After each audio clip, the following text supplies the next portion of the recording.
ยัง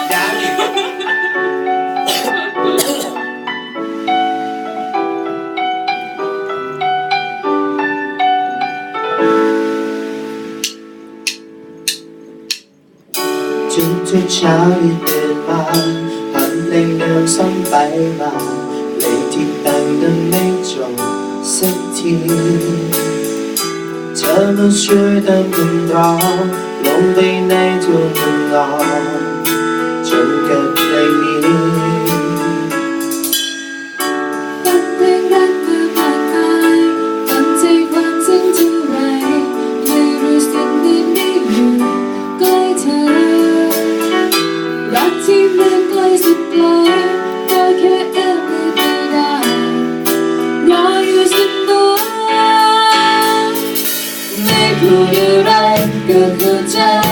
กันทุกคำไม่เคยต้องถามก็ตอบมาได้ตรงใจไม่ต้องเรียกร้องก็ได้รับกับสิ่งที่ดีมากมายเข้าใจเมื่อรักเธอ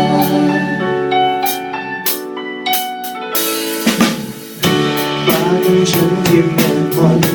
พอมีเธอไม่มัวมนมันสว่างและทุกอย่างสวยงามเธอมาเป็นความสดใสเธอมาไล่ไปตอนใหญ่ไปทางใจฉันอยากที่ฉันต้องเดินหาตอนที่เธอจะรู้ว่าความเป็นจริงมันยิ่งกว่าฝันดียังไม่รู้ว่าข้างในใจของเรารักใครรู้สึกอย่างนี้ไม่พูดอะไรก็เข้าใจกันทุกคำไม่เคยต้องถามก็ตอบมาให้ตรงใจไม่ต้องเรียกร้องก็ได้รับกับสิ่งที่ดีมากมายเข้าใจที่รักเธอ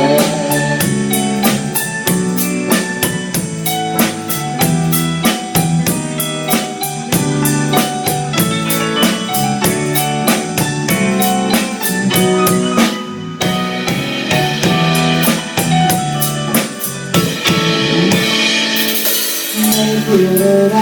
ก็เข้าใจกันทุกคำไม่เคยต้องถามก็ตอบมาให้ตรงใจไม่ต้องเรียกร้องก็ได้รับ ไม่ใช่ กับสิ่งที่ดีมากมายเข้าใจไม่ได้รักเธอไม่พูดอะไรก็เข้าใจกันทุกคำไม่เคยต้องถามก็ตอบมาให้ตรงใจ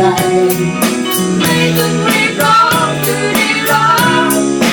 กับสิ่งที่ดีมากมายเข้าใจไม่ได้รัก